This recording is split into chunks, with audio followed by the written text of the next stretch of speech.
마음이 깨끗한 자만이 요리를 할 수 있다. 이 말은 음악가 베토벤이 한 말입니다.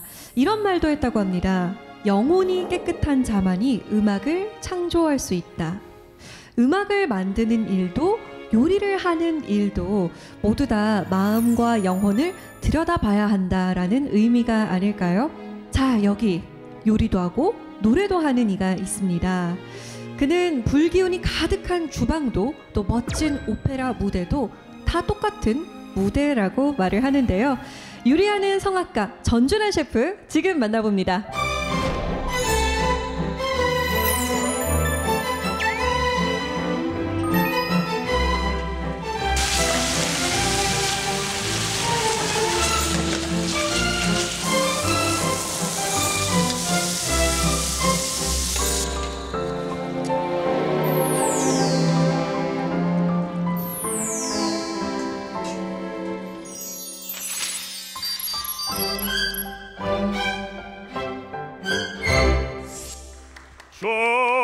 쫙쫙 찢어지어 내 이 몸은 없어질지라도 내 이름만 남아 있으리라. 명태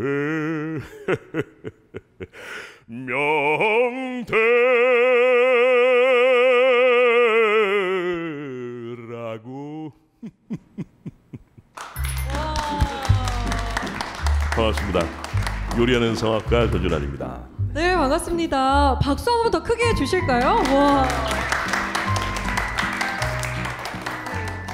와, 어떤 곡을 불러주신 건가요? 이 노래는 이제 작곡하신 오현명 선생님, 베이스 바리톤 오현명 선생님의 대명사였죠. 하나의 18번이었고 명태라고 하는 곡입니다. 우리나라 최초의 어떤 해학적인 어떤 그 레시타티보 오페라적인 요소가 들어가 있는 곡이라고 볼 수 있는데 해학 속에 슬픔과 고뇌가 묻어있는 그런 노래라고 볼 수 있죠.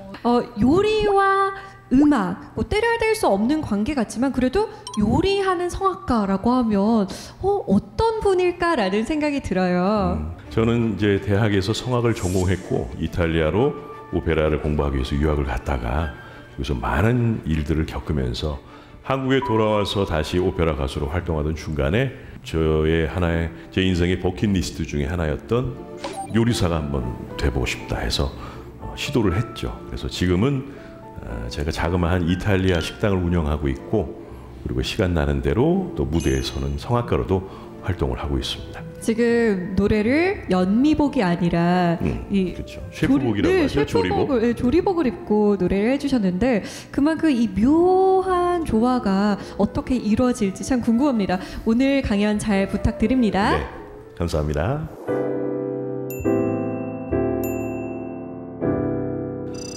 저는 성악을 되게 늦게 시작했어요. 고3 때 우연히 오페라 한 편을 보게 됩니다. 비지의 까르멘이라고 하는 오페라인데 그거를 처음으로 보는 순간 감전이 되죠. 그래서 그냥 집에 가면서 저 혼자 말로 계속 중얼거렸어요. 나는 성악가가 될 거야. 난 성악가로 살래. 난 오페라를 할 거야. 미쳤죠, 고3에. 저희 어머니는 이제 거의 쓰러지시고 집안 다 난리 나고 그래서 연세대학교 성악과를 지원했습니다. 제가 원래 겁이 없어요. 지원해서 어떻게 됐을까요? 당당하게 떨어졌습니다. 떨어지고 수많은 역경을 거쳐서 군대를 제대해서 연세대학교 성악과에 다시 들어갔어요. 제대를 하고 전역을 하고 성악과에 입학했으니까 늦가기 대학생이죠. 그러니 대학 생활이 재밌었을까요? 푸릇푸릇한 20대 청춘들하고 노땅하고 잘 안 어울려요. 그래서 저는 그닥 재미없는 대학 생활 4년을 보내고 대학교 4학년 때 저를 구원해 줄 여인을 만나서 결혼을 하고 졸업하자마자 이탈리아로 유학을 가게 되죠. 그런데 이탈리아 처음에 유학 갔을 때 첫 단추부터 아주 잘 껴졌느냐 그건 아니었어요. 어느 날 강도가 들어서 아주 친절하게도 저희 자고 있는 부부 얼굴에다가 수면가스를 뿌려줘서 아주 푹 자고 일어났더니 집에 있던 게 다 사라졌더라고요. 그래서 결혼 자금 아끼고 돈 모아서 가져갔던 거 이제 강도한테 다 털리고 정말 빈털터리로 이제 유학생을 시작을 했는데 그러다 보니까 돈이 너무 없으니까 우리나라를 대표하는 유명한 성악가시죠. 조수미 씨가 졸업하신 산타치칠리아 국립음악원에 우수한 성적으로 들어갔지만 학교를 다닐 수 있는 여건이 안 돼서 학교도 한 달 만에 자퇴를 하고 거기서 관광 가이드를 하면서 이제 어렵게 공부를 이어갔죠. 자, 여기 보시면 모차르트의 마술피리와 짭짤한 안초비 피자. 마술피리가 나왔는데 모차르트의 마술피리가 제가 대학교 4학년 때 처음으로 무대에서 공연했던 작품이 바로 마술피리예요. 여러분들 오페라에 좋아하세요? 별로 안 좋아하시죠, 사실은. 오페라보다는 뮤지컬이 더 재밌고 뮤지컬보다는 영화나 드라마가 더 재밌죠.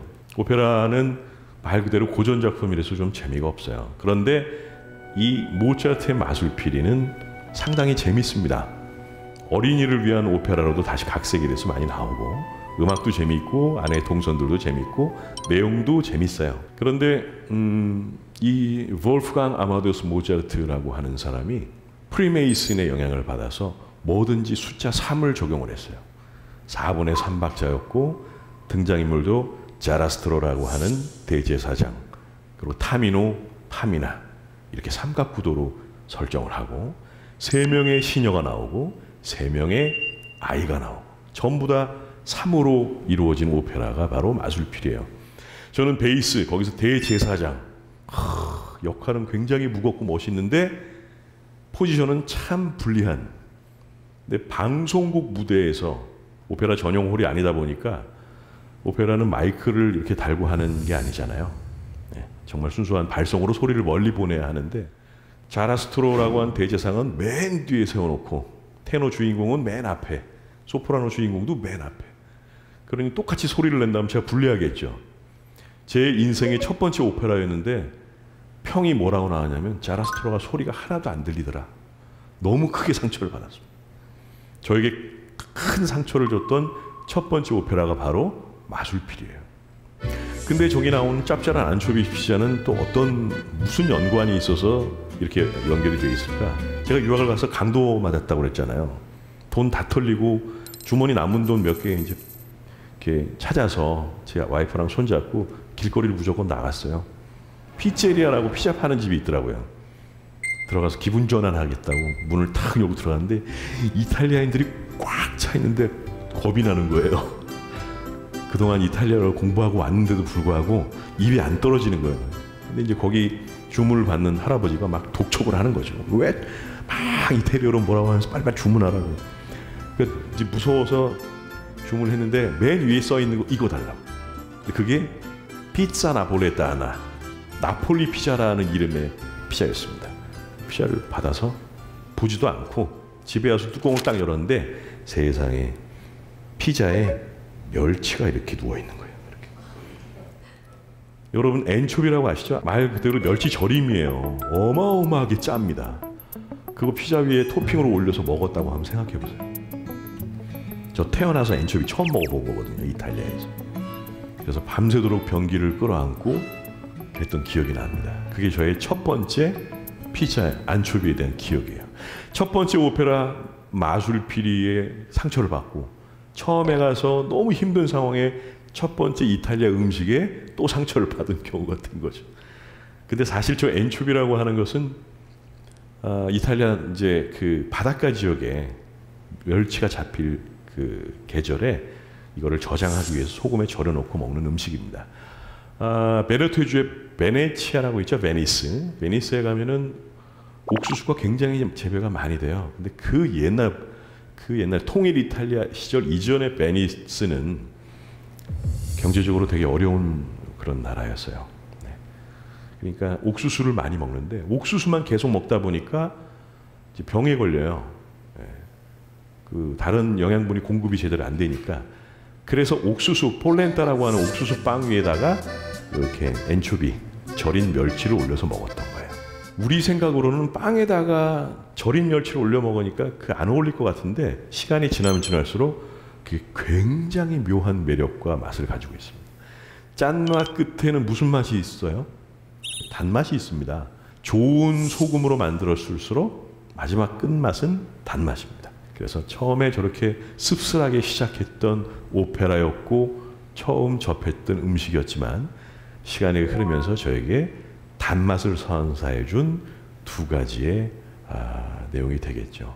자, 그리고 모차르트 이야기로 연결이 되는데 모차르트가 작곡한 오페라 중에 지금으로 표현하면 19금 오페라가 있어요. 그게 뭐냐면 돈 조반니입니다. 돈 조반니. 돈 조반니 영화로도 나왔고 돈 후앙이라는 영화로도 있었었죠.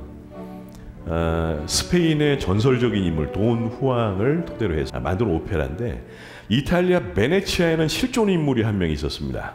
키가 거의 한 2m 정도 되고요. 얼굴은 하얗고 팔다리가 길고 얼굴은 박보검보다 더 잘생겼고 6개 국어를 아주 능수능란하게 사용하고 문학과 시에 능통했으며 노래도 잘했고 춤도 잘 추고 희대의 바람둥이 카사노바가 실존 인물이면서 베네치아 태생이에요. 베네치아 공화국을 통치하던 도제라는 어떤 총독이 있었습니다. 거기 가면 도제 궁전이 있어요. 근데 베네치아의 도제의 눈에 바로 이 카사노바가 들게 되죠. 옆에서 시를 읽고 노래를 하고 너무너무 멋있는 청년이다 보니까 이제 카사노바를 굉장히 예뻐했죠. 근데 금기를 어겼어요. 금기를 깬 게 하나 있습니다. 도제의 애첩을 건드려요. 카사노바가. 너무 화가 났죠. 그래서 그 가지고 있는 정말 적용할 수 있는 모든 죄를 다 뒤집어 씌워서 카사노바를 감옥에 가둡니다. 도제의 궁 바로 옆에 비욘비 감옥이라고 하는 감옥이 있는데 자, 요 도제의 궁전과 비욘비 감옥 사이에 이렇게 다리가 하나 있어요. 조그맣게 대리석에 구멍이 뚫려 있어서 겨우 바깥을 볼 수 있는 다리가 있습니다.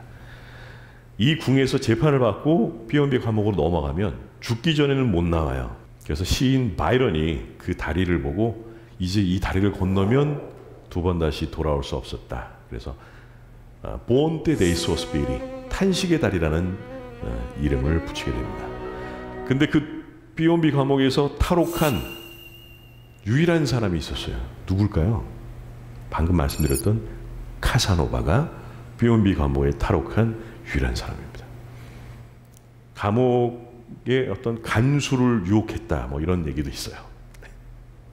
그리고 여유롭게 감옥에서 탈출해서 산마르코 광장에 그 세계에서 가장 아름답고 오래된 카페가 있습니다. 카페 플로리안이라고 1700년대에 생긴 카페가 지금도 영업을 하고 있는데 탈옥수가 여유롭게 그 카페에 앉아서 카푸치노 한 잔 탁 마시고 거기 있는 여자한테 윙크를 날리고 도망갔다. 뭐 이런 얘기가 전해질 정도로 아주 뻔뻔한 시대의 바람둥이가 바로 카사노바죠. 자, 돈 후앙, 전설의 인물 돈 후앙 그리고 실존 인물 카사노바의 이야기를 토대로 해서 돈 조반니가 만들어집니다. 얘기의 결말은 권선징악이에요. 마지막에 그렇게 바람을 피고 수많은 여인을 울렸던 돈 조반니는 지옥에 떨어지죠. 그러면서 오페라가 끝이 나는데 이게 재해석되죠. 현대에 와서. 우리는 과연 돈 조반니라는 사람을 미워만 해야 할까? 이 사람이 정말 나쁜 사람이고 잘못됐다고 얘기할 수 있을까? 우리 마음속에도 누구나 돈 조반니를 품고 산다. 제가 예전에 이런 글을 한번 본 적이 있습니다. 상당히 공감이 됩니다. 그렇죠? 돈 조반니가 2막으로 이루어진 오페라인데 2막의 마지막에 돈 조반니가 파티를 해요. 그 시종 레포렐로를 옆에 두고 엄청난 음식을 먹어치웁니다. 이제 레포렐로가 옆에서 봤을 때 주인님만 계속 여자랑 놀아나고 주인님만 계속 맛있는 거 먹고 주인님만 계속 불합리한 일을 하면서도 벌을 안 받고 하니까 이제 화가 난 거예요. 그래서 돈 조반니가 막 열심히 먹고 있는 음식 중에 닭다리 하나를 이렇게 훔쳐서 먹는 장면이 있습니다. 제가 그때 레포렐로였거든요. 근데 오페라상에 실제로 닭다리를 올려놔요. 이게 먹는 척하면 안 됩니다. 무대와 객석이 가깝기 때문에 진짜 먹어야 돼요. 그리고 노래 중간에 먹어서 이렇게 목이 잠기는 그런 소리를 내야 됩니다. 실제로. 근데 리허설하면서 제가 아무것도 안 먹고 무대에 올라갔는데 훔쳐먹은 닭다리가 너무 맛있는 거예요. 그래서 진심으로 맛있게 먹다가 진심으로 목에 걸린 적이 있습니다. 그러니까 돈 조반니가 레포렐로 거기서 뭐 하는 거야? 그럼 내 주인님 이래야 되는데 정말 걸린 거예요. 그 오페라 중간에 탁 닭이 이렇게 튀어나왔던 그런 적이 있습니다. 그리고 오페라 끝나고 연출 선생님한테 칭찬받았죠. 어쩜 그렇게 연기를 리얼하게 하세요. 연기가 아니었는데 정말 목이 걸려. 모차르트에서 이야기하는 음식이란 사실은 성욕을 의미합니다. 어마어마한 성욕을 나타내는 거죠. 네. 결국 또 보면은 음식과 음악과 역사, 이야기가 다 연관이 있다. 푸치니의 라보엠과 바삭한 아란치니라고 나옵니다. 푸치니는 베네치아에서 조금 아래 내려오면은 루카라는 지역에서 태어난 작곡가죠. 저는 개인적으로 푸치니 음악을 상당히 좋아합니다. 푸치니 오페라 그 중에서 가장 사실 공감이 되고 가슴 절절한 오페라를 이야기한다면 라보엠이에요. 얼마 전에 보헤미안 랩소디 불렀던 퀸이 갑자기 영화로 다시 또 부활하면서 엄청난 인기를 끌었습니다. 보헤미안에서 출발한 말 그대로 집시를 뜻하는데 19세기의 보헤미안은 어떤 집시라기보다도 자유분방한 삶을 원했던 사람들을 통칭하는 얘기가 됐어요. 거기에 등장하는 시인 루돌포, 그다음에 음악가 쇼나르, 그다음에 철학자 콜리네, 이런 사람들이 다 아주 가난한 다락방에 모여서 사는 그런 이야기들을 그린 게 바로 라보엠이죠. 미미라는 여인을 사랑하고 로돌포는, 그다음에 화가 마르첼로는 무제타라는 여인을 사랑하죠. 결국은 비극으로 끝납니다. 주인공 미미가 폐렴에 걸려서 그 약값을 구할 수 없을 정도로 가난한 그 사람들을 보는 앞에서 로돌포의 품에 안겨서 죽음을 맞이하는 비극으로 끝나는 오페라예요. 제가 귀국해서 처음으로 했던 공연이 바로 라보엠이에요. 2010년에 한국에 와서 예술연단에서 처음으로 했던 오페라가 라보엠이었습니다. 귀국을 했을 당시에 저의 생활도 실제 라보엠과 크게 다르지 않았어요. 막막하고 기댈 데도 없고 의지할 데도 없고 아무것도 없는 상황에 가난한 예술가. 그래서 정말 혼신을 다해서 노래를 했던 것 같아요. 내 삶을 이야기하는 것 같아서. 그때 제 아내는 전단지 나눠주는 아르바이트를 했습니다. 저는 연습한다고 가서 연습하고 있고, 아내는 한 푼이라도 벌어보겠다고 전단지를 나눠주면서 하루에 5만 원, 6만 원을 벌었던, 진짜 아프고 힘들었던 시절이 다시 반복이 됐죠. 귀국하자마자. 아란치니라는 음식을 제가 여기다 왜 붙여놨냐면요, 이태리 유학 시절에 저희 아이가 태어납니다. 근데 저는 이제 가이드로 일하러 나가고 아이를 데리고 공원에 산책을 하거나 데리고 다닐 때 이제 점심값도 넉넉치가 않으니까 그냥 간단하게 한 끼를 해결하기 위해서 제 아내가 자주 사 먹었던 게 바로 아란치니라고 하는 튀김이에요. 이탈리아 말로 아란차 하면은 오렌지를 뜻합니다. 근데 아란치니는 오렌지 모양의 약간 오렌지 색깔을 띠고 있는 쌀 고로케예요. 실제로 거기다가 오렌지 껍질을 갈아서 넣어서 튀겨내는 경우도 있고, 근데 쌀이니까 아무래도 좀 든든하잖아요. 밥 한 끼 같고. 제 아내에게는 저 아란치니라고 하는 음식이 눈물 젖은 빵과 같습니다. 저 아이가 조금 커서 시칠리아에 예전에 한번 같이 여행을 간 적이 있는데, 내가 제대로 된 시칠리아 아란치니 사줄게 데리고 나가서 저거를 이제 앉아서 셋이서 놀아 먹는데 옛날 생각이 나니까 눈물이 핑 돌더라고요. 아내한테 너무 미안하기도 하고. 네. 그래서 저희 가게에서는 아란치니를 안 팝니다. 눈물 젖은 빵으로 기억하고 있는 음식이 바로 시칠리아의 대표적인 거리 음식 중에 하나인 아란치니라고 하는 고로케였습니다. 자, 조아키노 안토니오 로시니, 또 다른 작곡가를 소개할 텐데요. 이 작곡가는 참 재밌는 사람이에요. 자, 로시니 하면은 탁 떠오르는 오페라가 있을 겁니다. 오페라를 별로 좋아하지 않는 분들도 이 정도는 아시리라 생각해요. 1번 동두천의 이발사, 2번 검단산의 이발사, 3번 세빌리아 이발사, 3번, 그렇죠, 대단한 실력을 가지고 계신 바로 로시니의 대표작 세빌리아 이발사입니다. 1816년에 만들어진 오페라인데요. 저 사람이 무려 24살 때 작곡한 오페라예요. 천재죠. 20대 오페라. 근데 이 오페라가 전 세계에서 가장 많이 무대에 올라가는 대표적인 3대 오페라 중에 하나가 바로 세빌리아 이발사입니다. 그런데 세빌리아 이발사라는 이름의 오페라가 사실은 다른 작곡가가 작곡된 작품으로 존재했었습니다. 조바니 파이시엘로라고 하는 로시니보다 52살이나 많으신 작곡가가 이미 세빌야 이발사라는 오페라를 작곡해서 그때 유럽에서 엄청난 인기를 끌었던 작품이었어요. 그런데 똑같은 이름으로 웬 젊은 맹랑한 작곡가가 작품을 턱 냈단 말이죠. 이 작품 초연날 무슨 일이 있었을까요? 1816년은 바이시엘로가 돌아가신 해예요. 근데 바이시엘로의 광팬들이 이 초연하는 극장에 몰려와서 엉망을 만들어 버립니다. 객석에다 쥐를 풀고 막 여기다가 기름을 뿌려서 막 등장인물도 넘어지게 만들어지고 오케스트라를 흔들어 음악을 다 깨버리고, 그래서 야심작이라고 올린 무대가 엉망이 돼요. 로시니는 뭐 여러 번 울었겠지만 로시니가 일생에 아주 기억되게 3번을 울었다고 해요. 첫 번째, 세빌야의 발사가 망했을 때 초연하는 날 엉망이 됐으니까 정말 펑펑 울었대요. 두 번째, 파가니니의 바이올린 곡을 듣고 너무 감동을 해서 감동의 눈물을 흘리고, 세 번째는 센강의 유람선에서 이제 음식을 싸갖고 가서 맛있는 거 먹으려고 다 이러는데 음식이 물에 뚝 빠진 거예요. 그게 트러플을 잔뜩 올려서 만들어 놓은 칠면조 요리를 이제 먹어야지 가다가 거기 그걸 붙잡고 펑펑 울었다는 거 아니에요. 너무 아까워서. 로스니는 그만큼 미식가이면서 대식가이면서 먹는 걸 너무너무 좋아했던 사람이에요. 24살에 세상을 흔들었던 엄청난 작품을 만들었음에도 불구하고 그 이후로도 계속해서 히트작들을 만들어내는데 37살에 굴리아모 텔, 우리가 말하는 빌레름 텔이라는 오페라 작품을 마지막으로 작곡을 하고 그 이후로는 오페라 작곡을 전혀 하지 않았습니다. 행간에는 그런 말이 있어요. 음악 작곡은 그만하고 먹으러 다녔다는 얘기가 있습니다. 먹는 걸 너무 좋아했어. 로시니가 가장 좋아했던 음식은 바로 송로버섯이죠. 트러플. 엄청 비싸요. 그 이탈리아 예전에 있을 때 제가 식재료 구하러 어디 갔을 때요, 요만한 게 하나가 비싼 거는 한 50만 원 정도 되는.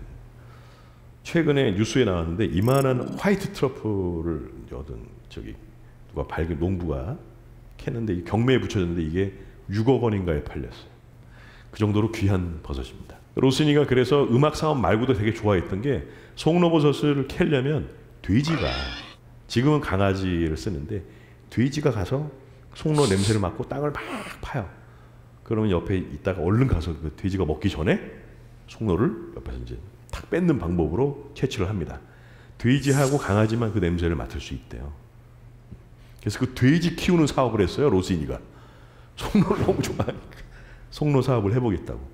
그 정도로 음식을 너무너무 좋아했던 사람이고, 와인을 수집해놓고 주변에 있는 예술가들을 초대해서 값비싼 치즈, 송로버섯 요리 이런 것들과 함께 와인 파티도 많이 했어. 로시니가 프랑스에 가서 본인도 요리를 너무너무 좋아했고 잘했던 사람이기 때문에 지금도 실제로 이탈리아와 프랑스 지역에 뒤에 알라 로시니가 들어가는 것은 다 로시니가 좋아했던 재료를 섞은 음식일 경우가 많습니다. 그 중에 대표적인 게 트러플, 송로버섯이 들어간 음식은 알라 로시니가 붙는 경우가 있죠. 네. 로시니의 고향인 페사로에 가면요, 스파게티 알라 로시니가 있어요. 그러면 이제 위에다가 트러플을 이렇게 뿌려주는 파스타가 나옵니다. 우리나라에서는 한 그릇에 거의 한 15만 원 정도. 근데 거기서는 한 2만 원, 3만 원이면 먹을 수 있죠. 네. 다음 걸 한번 볼까요? 보나르도 자이오티라는 세계적인 베이스 가수였습니다. 2년 전에 돌아가셨어요. 저희 스승님이셨는데, 저는 로마에서 너무 힘들게 일을 하면서 공부를 하다 보니까 학교를 제대로 다니지도 못했고, 프라이빗 레슨이죠. 프리바타라고 해서 개인적으로 마에스트로를 찾아가서 공부를 하거나 로마에서 마스터 클래스가 열리면 등록을 해서 배우거나 이렇게밖에 배울 수가 없었어요. 보나르도 자이오티 선생님은 밀라노에 계셨던 선생님이십니다. 근데 로마에 마스터 클래스를 열어주셔서 제가 소문을 듣고 찾아가서 꾸준히 배웠죠. 그러다가 선생님이 저를 너무 인정을 해주시고 예뻐해 주셔서 제 유학 인생 거의 마지막 부분에는 자이오티 선생님의 가르침으로 제가 많은 변화를 겪었던 것 같아요. 어느 날 선생님이 저한테 전화가 오신 거예요. 제 이름이 알베르토였어요.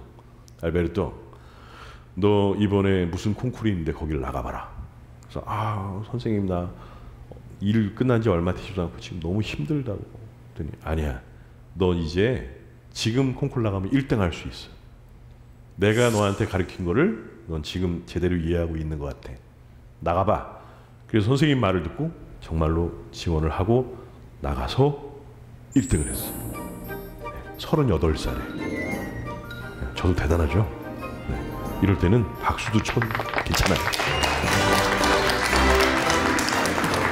선생님 말을 고지고대로 이해를 하고 레슨을 하실 때 선생님은 그런 제가 너무 예뻤던 거예요. 정말 힘들고 어렵게 공부한다는 걸 알고 계신데 악착같이 와서 배우고 발전이라는 걸 하고 하니까 선생님이 정말 본인이 알고 계신 거를 다 저에게 알려주시려고 노력을 하셨죠. 그리고 선생님이 놀랍게도 저한테 레시피를 하나 알려주신 게 있어요. 저희 식당에서 지금 가을 겨울에 제일 유명한 베스트셀러가 해산물 파스타입니다. 해산물 파스타. 제가 하는 요리는 무슨 유명한 스타 셰프들이 발휘하는 특별한 팁이 있는 게 절대로 아니에요. 특별한 팁이 없어서 나름 맛있고 잘 되는 요리라고 말씀드릴 수 있는데, 이탈리아인들이 요리를 할 때 대단한 기술을 가지고 있는 사람들이 하는 요리가 우리가 알고 있는 그 맛있는 이탈리아 요리가 아니에요. 해물 파스타에는 도대체 저기다 뭘 넣기를 이런 맛이 나요? 하시는 분들이 가끔 계세요. 근데 뭘 특별하게 넣지 않아요. 말 그대로 새우, 오징어, 조개, 마늘 이걸로 마법 같은 맛을 만들어내는데, 마법이라고 한다면 여기다가 마법의 가루를 생각하시는데 절대 그렇지 않습니다. 자, 새우가, 제가 여기서 여러분들께 레시피를 하나 알려드릴게요. 새우가 있잖아요. 그럼 새우를 맛있게 먹는 방법, 머리와 몸통을 분리합니다. 그 다음에 껍질을 까요. 새우 등에 이렇게 내장이 지나가기 때문에 이쑤시개로 내장을 이렇게 쏙 빼서 버립니다. 자, 머리와 껍질이 분리되어 있어서 나와 있습니다. 이거 버리면 되죠? 이게 바로 천연 조미료가 되는 재료입니다.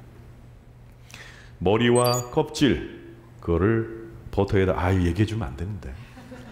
버터에 살살 볶다가 거기다가 샐러리도 넣고 당근도 넣고 마늘도 넣고 계속 볶으면서 물을 넣고 볶잖아요.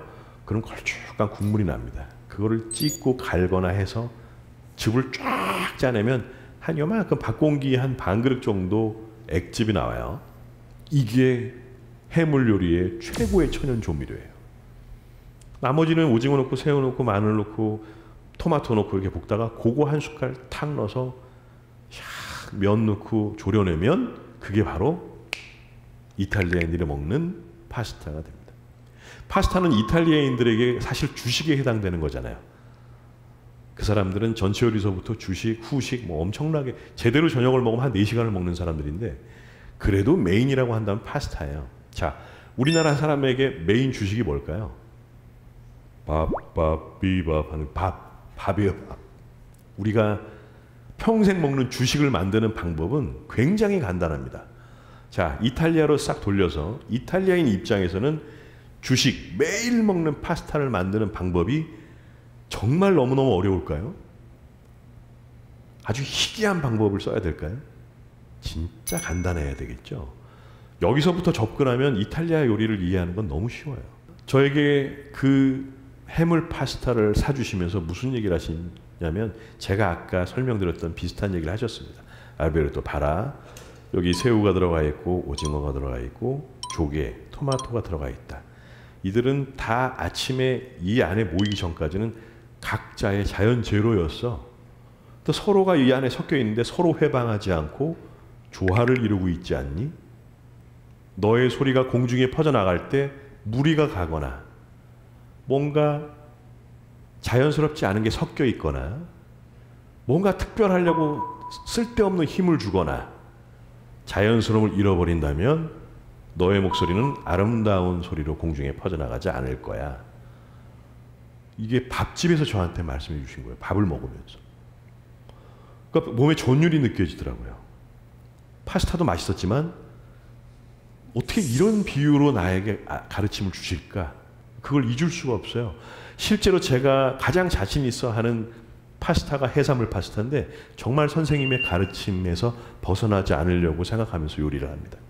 자연스럽게, 조화롭게 어긋나지 않고, 근데 꼭 화근은 어디서부터 시작되냐면 벗어난 부분에서부터 시작이 됩니다. 인간의 모든 죄악과 고통과 슬픔은 욕심에서 출발하는 경우가 대부분이에요. 그냥 살면서 자연스럽게 우리가 겪어야 하는 고통들은 사실 시간이 지나면 슬슬 사라집니다. 그래서 버나르도 자이어티, 저희 스승님이 저에게 전수해 주신 최고의 레시피는 바로 해산물 파스타 안에 들어있었습니다. 자, 소프라노 조스미를 위한 나폴리식 고등어찜. 우와, 세상에 고등어를 나폴리식으로 어떻게 찌나 정말 궁금하셨죠? 이탈리아인들도 고등어를 먹어요. 근데 우리처럼 자반 고등어, 뭐 소금을 뿌려서 굽거나 고등어를 졸여 먹거나 이게 아니라 고등어를 먹긴 먹는데 언제 먹냐면 정말 싱싱할 때만 먹어요. 이탈리아인들은 주로 바닷가 지역의 사람들이 고등어를 먹습니다. 바닷가가 없는 대륙에서 고등어 요리를 찾기는 거의 불가능해요. 안 팔아요. 그러니까 옮겨다 놓고 싱싱하지 않을 거는 안 팔아요. 예. 그러니까 그걸 판다는 거는 싱싱하다는 얘기예요. 제가 나폴리에 가서 콩쿠르하러 나폴리를 갔는데 어느 식당에서 스곰브로 고등어라고 써 있는 거예요. 너무 궁금했어요. 도대체 이 나라에서 고등어를 어떻게 먹을까? 그래서 물어봤어요. 레시피를. 아주 품질 좋은 엑스트라 버진 올리브 기름과 몇 개 허브, 레몬, 마늘 뿌리고 소금, 시칠리아 소금을 살짝 얹어서 오븐에다가 구워낸 음식이었어요. 아유, 뭐 이렇게 해서 맛이 날까? 하고 고등어를 탁 포크로 뜯어서 입에 넣는 순간 제가 그동안에 먹었던, 생각했던 혀와 몸과 뇌가 기억하고 있는 고등어 맛하고 전혀 다른 정말 맛있는 바다가 느껴지는 고등어. 이 고등어에 일대기가 느껴지는 그런 맛이었어요. 근데 여기서 갑자기 조수미 선생님을 위한 나폴리식 고등어찜이 왜 나왔을까요? 제가 예전에 한번 쿠킹 클래스 강연을 하는데 주제가 뭐였냐면 음악가들이 선호하는 음식들. 주아키노 로시니를 비롯해서 현존하는 우리나라 성악가들은 과연 어떤 음식을 선호하실까? 그래서 제가 인터뷰를 다 했습니다. 그중에 조수미 선생님하고도 서면으로 인터뷰를 했어요. 놀라운 사실은 조수미 선생님이 지금도 정말 월드 클래스시죠. 자기 관리도 너무너무 잘 하시고. 그래서 성악가들은 몸이 아끼니까 많이 먹어요. 저희는 먹는 걸로 보상을 받을 때가 굉장히 많습니다. 그런데 조수미 선생님은 육식을 하지 않으신대요. 너무 놀랐어요. 채식, 그리고 찔러서 피나는 거는 생선밖에 안 먹어요 하시는 거예요. 오, 이렇게 월드클래스 대단한 성악가가 스태민을 위해서 고기를 먹어도 남들보다 훨씬 먹을 것 같은데 근데 어떻게 고기도 안 먹고 이런 소리를 내시지? 너무 놀랬죠? 그러다가 머릿속에 탁 떠올랐던 게 제가 나폴리에서 먹었던 그 스곰브로 나폴레타노 고등어 요리가 딱 떠올랐던 거예요. 그래서 책에다 썼습니다. 선생님이 저희 가게 오시면 제가 그날 가장 싱싱한 고등어를 구해서 스곰브로 나폴레타노를 해드리겠습니다. 너무 기대가 돼요. 라는 답장까지 받았는데 아직까지 오시진 않으셨어요. 바쁘시니까 오실 수가 없으신 거겠죠. 그래서 대가를 떠올릴 때 버나르도 자이어티의 해물 파스타가 떠오르고 그 다음에 조수미 선생님 하면 제가 만들어드리고 싶은 고등어 요리가 연상이 됩니다. 자, 늘 부엌에 있는 내 아내에게 저는 이 챕터를 보면 진짜 마음이 안 좋아요. 저희 결혼한 지 올해가 20주년인데 저지르지 않으면 못 갈 것 같아가지고 빚을 내서 이탈리아 여행을 한번 갔다 왔어요. 온 가족이 간 거는 8년 만에 처음이었던 거죠. 귀국하고. 울더라고요, 아내가. 10년의 그 추억이 정말 그 필름이 쫙 눈앞에 지나가니까. 그리고 저희 살았던 집, 옛날 살았던 집 갔더니 이탈리아는 정말 변화가 거의 없어요. 심지어 이렇게 찌그러져 있는 간판이 세상에 10년 전이랑 똑같이 붙어 있더라고요. 어쩜 이렇게 변화가 없어. 저의 청춘의 고향 이탈리아. 네. 그러니 제 아내와 가장 많은 시간을 보냈던 곳도 이탈리아죠. 음악 한다고 나가서 맨날 노래하러 돌아다니고 뭐 중간에 돈 떨어지면 와서 가이드하고 돈 차면 또 나가서 노래하러 다니고 콩쿠르 가서 상 받으면 다 따라와서 그 옛날 이 카메라 이걸로 연주하는 거 다 찍고 어느 콩쿠르에서 제가 2등을 하고 연주를 하고 딱 내려왔는데 이태리 할머니가 저한테 오더니 얼굴 따귀를 딱 때리는 거예요. 까띠버 나쁜 놈. 오, 왜 그러세요? 했더니 네 아내는 저거 찍느라고 연주 하나도 못 봤다고. 넌 까띠버라고. 우리 집사람 옆에 주렁주렁 장비를 달고 이걸 찍고 있었던 거예요. 저는 막 무대에서 화려하게 노래하고 있는데 얼마나 미안해요. 아란치니도 미안한데 그냥 미안함의 연속인 것 같아요. 남자의 중년은. 네. 자, 김광석의 어느 60대 노부 이야기와 베네치아식 대구요리, 이것도 역시 제 아내와 연관된 이야기인데요. 제가 예전에 아주 자그마한 어떤 서점에서 콘서트를 할 때 주최 측에서 요구사항이 뭐였냐면 성악곡, 클래식곡 말고 가요 중에 뭔가 공감이 될 만한 노래를 하나 불러주세요. 그래서 고민을 하다가 결정한 게 김광석이 불렀던 어느 60대 노부부의 이야기. 그 노래 혹시 아세요? 맨 마지막에 어떤 소절이 나오냐면 여보 안녕히 잘 가시게 여보 안녕히 잘 가시게 이렇게 끝나요. 가슴이 턱 내려앉더라고요. 그 부분에서. 언젠간 저도 제 아내와 헤어지겠죠. 저 노래를 준비하면서 그런 생각을 했어요. 언젠간 내 아내와 헤어질 텐데 내가 만약에 보내야 된다면 보내는 마음이 그때 어떨까. 아주 간단한 논리, 세상 말로 그런 거 있지. 있을 때 잘해. 그거 정말 진리예요.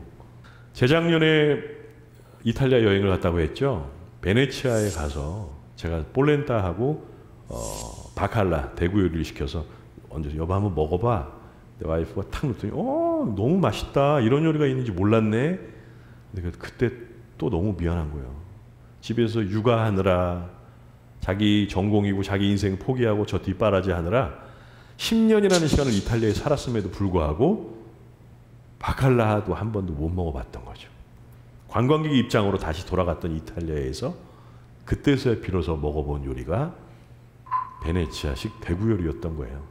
제가 몇 개 이제 요리와 음악에 대해서 삶에 대해서 연결해서 쭉 말씀드렸어요. 저는 성악가이면서 요리사입니다. 근데 성악가로서 무대에 섰을 때와 요리사로서 주방에 서 있을 때 둘 다 같은 무대라고 생각을 하면서 살아요. 첫 번째 피드백이 바로바로 오니까 앞에서 객석에서 제 노래를 들으시는 분의 피드백도 금방 오지만 오픈 주방에서 손님들이 식사를 하시는 모습을 보면 저분이 얼마만큼 만족을 하시는구나도 금방 알 수 있습니다. 제 인생의 무대도 이와 다르지 않을 것 같아요. 그냥 저는 지나간 날 또는 오지도 않을 날에 대한 걱정이나 근심 가지고 살지는 않습니다. 그냥 오늘이라는 저에게 주어진 이 식재료를 오늘 정말 맛있게 한결에게 정말 맛있는 음식을 만드는 것처럼 최선을 다해서 오늘을 사는 사람입니다. 저에게 있어서 행복이라고 하는 것은 거창한 게 아니라 그냥 오늘 살아있으면서 제가 일상에서 나누는 많은 것들이 다 저에게 있어서 행복의 재료이고 음식이고 기쁨입니다. 마지막으로 이런 말씀 드리고 싶어요. 가장 중요한 건 오늘입니다. 지금이고요. 이거를 만끽하시면서 사시는 인생이 되시기를 바라겠습니다. 강연 여기까지 하도록 하겠습니다. 감사합니다.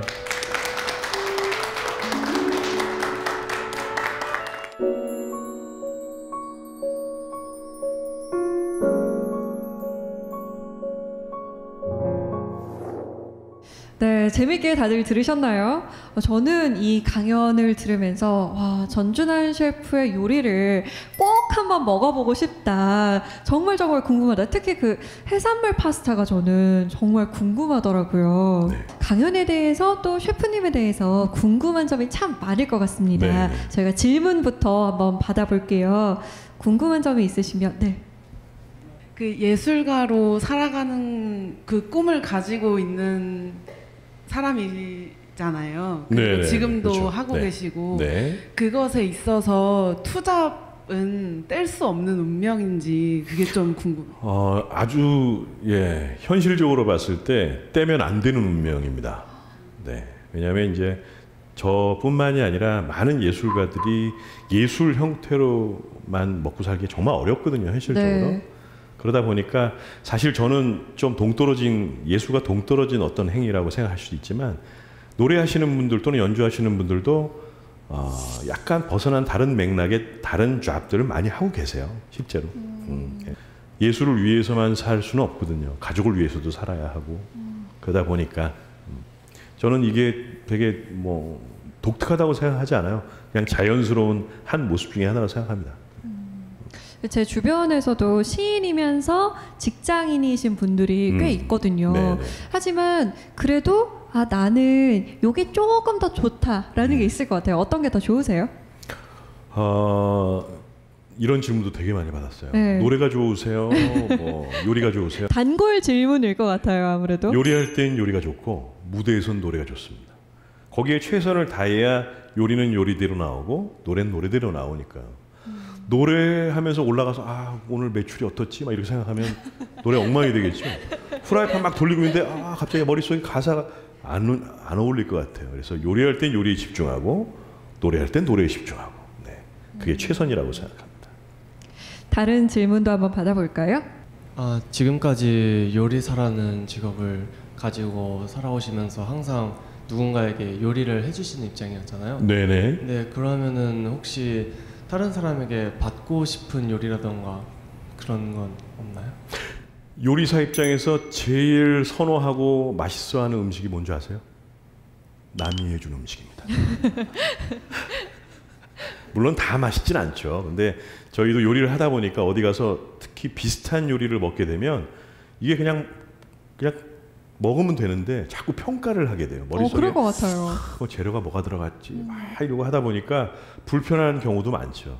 근데 이제 누구에게 뭐 초대를 받았거나 뭐 저희 아내나 뭐 저희 어머니나 아니면 뭐 친척들이나 친구들이나 뭐 만찬에 초대받아서 요리해주면 정말 저는 아무 적이 없이 너무 맛있게 먹습니다. 많이. 굴곡진 인생을 살아오셨다라고 네. 표현하셨는데 요즘 청춘들 진짜 힘들거든요. 취업 준비도 힘들고 또 친구 관계도 힘들고 여러 가지로 힘든 점이 많은데 그런 사람들에게 어떤 요리 추천해 주시겠어요? 자신의 몸에 예의를 갖추라라고 말씀드리고 싶어요. 네. 우리가 사실 하루 세 끼 먹는 사람들이잖아요. 무엇을 먹느냐가 곧 그 사람이다라는 말이 있습니다. 근데 사실 조금 안타까운 게 우리가 흔히 나가서 우리가 먹는 한국 음식들, 한식들 보면은 예전 원래 고유의 한식에서 많이 벗어났다고 생각이 돼요. 그 중에 달고 짜고 자극적인 요소가 너무 많이 포함되어 있다 보니까 우리 젊은 세대들 특히 이 음식들을 늘 일상에서 접하고 먹고 사는 세대들을 보면 조금 안타까울 때가 많죠. 조금만 더 자신의 몸에 예의를 갖춰서 조금 더 제대로 된 음식을 찾아 먹으려고 노력하고 자신을 위해서 투자하는 것도 굉장히 중요한 일이라고 생각합니다. 네, 오늘 강연 정말 잘 들었습니다. 감사합니다. 듣다 보니까 막 배가 고파지는데요. 오늘 셰프님께서 저희 사세계 공동체 아주 특별한 선물을 준비해 주셨다 들었어요. 제가 요리하는 성악가잖아요. 그래서 여러분들께 맛있는 파스타를 대접을 해드릴까 하다가 여기 들고 올 수가 없어서 그래서 그냥 노래 선물을 하나 준비했습니다. 제가 준비한 노래는 10월의 어느 멋진 날이라는 노래인데 지금이 3월이니까 제 임의대로 아주 어려운 일이긴 하지만 가사 하나를 바꿔서 여러분들께 불러드리도록 하겠습니다. 3월의 어느 멋진 날에 여러분들께 선물하고 저는 물러가도록 하겠습니다. 감사합니다. 오늘 감사합니다.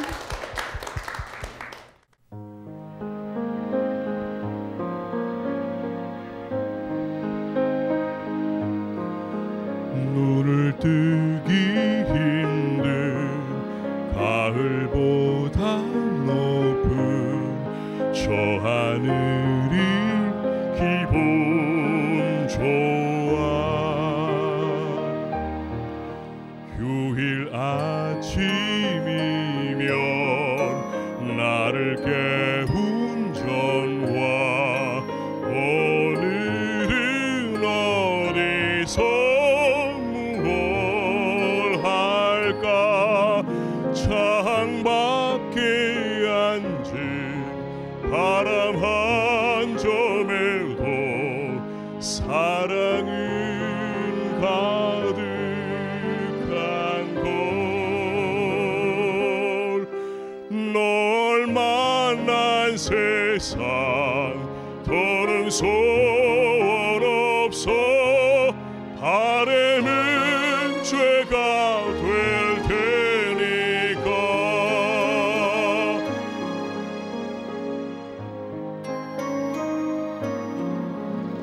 두려워져 지난 밤꿈처럼 사라질까 기도해.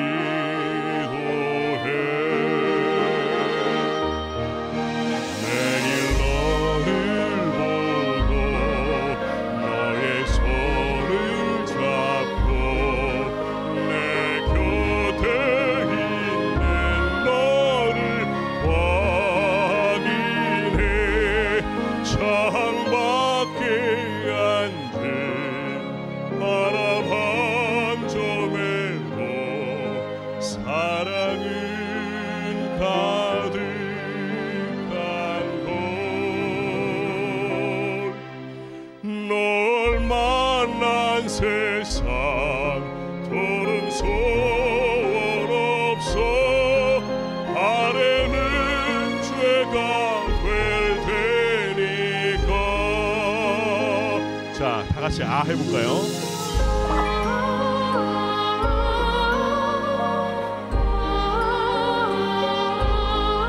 여자분들만. 자, 남자분들은 저와 같이 다시 안 하는 겁니다.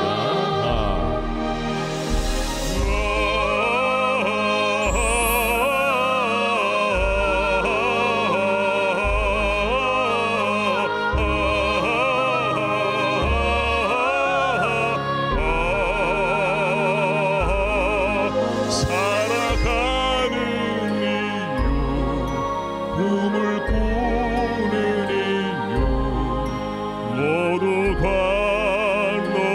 너라는 것. 내가 있는 세상 살아가는 동안 더 좋은 것은 없을 거야. 3월에 오는 멋진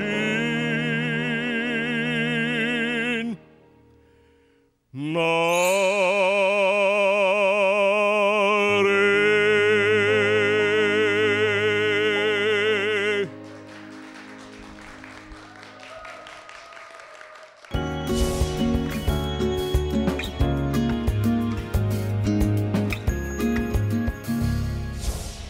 봄이 되니 무거운 겨울 코트의 어두운 색 대신 산뜻하고 밝은 색들이 거리를 물들이고 있습니다.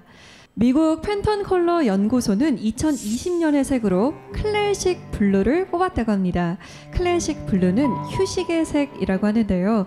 요리하는 성악가 전준환 셰프의 음식 이야기 또 노래가 휴식처럼 느껴지는 건 어쩌면 지중해 바다의 푸른 기운을 담고 있어서가 아닐까요? 휴식 같은 친구가 되고 싶은 사색의 공동체, 저희는 다음 시간에 돌아오겠습니다. 고맙습니다.